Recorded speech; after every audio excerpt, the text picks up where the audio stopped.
So I love subscriptions as a consumer. I end up subscribing to probably too many things, but I like the convenience of it. And then my buddy, our mutual friend, Ezra Firestone, he runs Boom by Cindy Joseph, and we do all the Google and YouTube ads for Boom. People in his market actually hate subscriptions. They just took it off because he said people would call after they made a one-time purchase and just say, hey, I'm just making sure I'm not on a subscription here. Are you seeing, is it like millennials and Gen Xers are really more into subscriptions? Are you seeing any trends like that? Or is it more across the board? I think it has more to do with the product and the creativity related to the subscription. That makes a lot of sense. Than like anything else. And also I think the messaging around it as well is incredibly important. One of the things I've worked with some clients around and had a lot of success is revamping messaging around their subscription, trying to figure out I think a lot of people don't put enough effort into making their subscription work or worthwhile for a product that may actually have some success on subscription. I think one of the reasons I have maybe a unique perspective is I've worked with a lot of different clients. And when you see a subscription working really, really well for a product that you wouldn't expect it to work well for, and then you realize why, it's because they put so much time and energy into it, then you can take that and you can transfer that over to another business who may not have the same frame of reference, where they don't realize, oh, well, the reason it works well over there is not just because people like subscriptions, because they're very deliberate about risk reversal. They're very deliberate about telling people, addressing any of the challenges in someone's head about why they, the biggest reason people don't want to subscribe to something is because they're afraid they're going to get caught on a subscription, won't be able to easily cancel. So you need to address that, right? And I think it's interesting to me because it allows for you to compete on these paid social channels or on YouTube or in advertising, because you're going to have something that your competitor might not have, which is recurring revenue. The other side of it, it's a much more pleasant way to grow a business when you know generally a good percentage of the sales you're going to make the next month. And I've been on both sides. I've been on both sides where my business now is primarily driven by recurring revenue. Yep. And I sleep a lot better than I did when my business was primarily driven by events. Or one-time sales. I love that predictability. It is amazing for sure. I'm just curious, can you give an example? So you talk about some businesses or products you might not think about being applicable for subscriptions. Can you think of some interesting ones that you can share? Yeah. So things that one of them that's very interesting is Verb energy bars. Okay. Have you seen those? No. Sounds cool though. Okay. So they have a real Verb, like with the VRB? Yeah, Verb.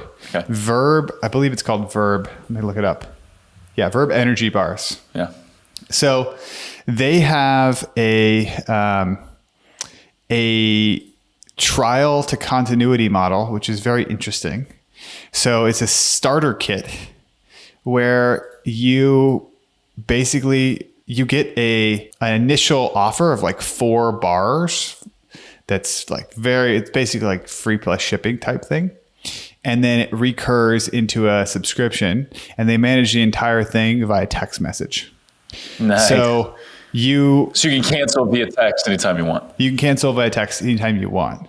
And they also, the communication is very clear via text. The sign up for text is a huge part of their checkout process, where it's you need to enter your phone number, and it's very clear, we're going to be texting you about, this is the initial offer, and then we'll be texting you in this many days to let you know, and you could decide at that time whether or not you want to have a subscription.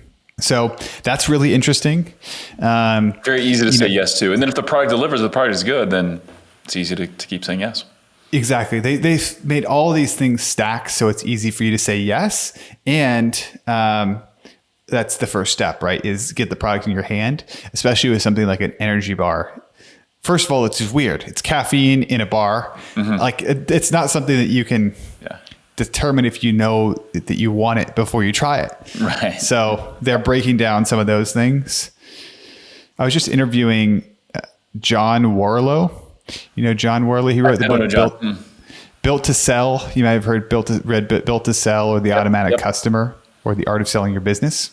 And The Automatic Customer is interesting because he talks a lot about the different ways that you can build a subscription business in. And there's like, one of them is replenishable, right? Which everyone thinks of, like, oh, subscribe to razors or something like that, or coffee. The other one is like a curation, where you curate some sort of a box. Yeah. And then there's also interesting things you can do with benefits. So this was an interesting one. I didn't even know I signed up for it. I don't know. I think this is a little bit slimy, but it worked extremely well. I bought my dad a sweater from Hammacher Schlemmer. Okay. You know Hammacher? It's been around for a long time. Sounds very distinguished, sophisticated. 100-year-old brand or something like that. Yeah. And did Dad adequately appreciate this gift, or what was his reaction? Okay, great. It was. I knew it's what he wanted. I knew it was like this nice sweater. Yeah. So I get it, and they gave me a refund on my shipping to sign up for their rewards program, which happened to be $11 a month. So rebilling.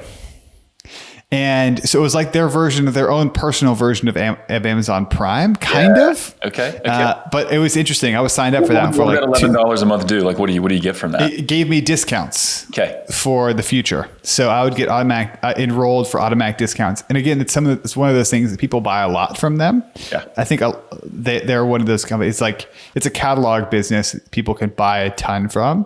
So, it can be worth your time, worth your energy, but they also know they're getting that $11, and it's at a price point where you're not generally going to cancel. That was interesting to me.